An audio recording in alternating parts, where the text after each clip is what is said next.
ചുമ എന്തെല്ലാം കാരണത്താൽ അനുഭവപ്പെടുന്നു? ചുമ ഒരു രോഗമല്ല, രോഗലക്ഷണം മാത്രമാണ്. ജലദോഷം തുടങ്ങി ക്ഷയരോഗം വരെ ചുമ ഒരു ലക്ഷണമായി കാണപ്പെടുന്നു.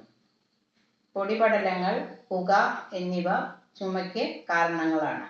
ഇവ ശ്വാസകോശത്തിലെത്തിയ ശേഷം ശരീരം അതിനെ പുറത്തേക്ക് കളയാനാണ് ചുമയായി അനുഭവപ്പെടുന്നത്.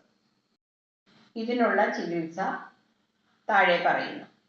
ആടലോടകത്തിൻ്റെ ഇല ചെറുതായി നുറുക്കി ജീരകവും ചേർത്ത് ആവി കൊള്ളിച്ച് പിഴിഞ്ഞ് സമം തേനും ചേർത്ത് രാവിലെയും രാത്രിയും ആഹാരത്തിന് മുൻപ് സേവിക്കാവുന്നതാണ്. തുളസിയില കഷായം കസ്തൂരാതി ഗുളിക ചേർത്ത് 2 നേരം ആഹാരത്തിന് മുൻപ് കഴിക്കാവുന്നതാണ്. അമൃതാരിഷ്ടത്തിൽ കസ്തൂരാതി ഗുളികയും തിപ്പലി ചൂർണവും ചേർത്ത് 3 നേരം സേവിക്കാവുന്നതാണ്.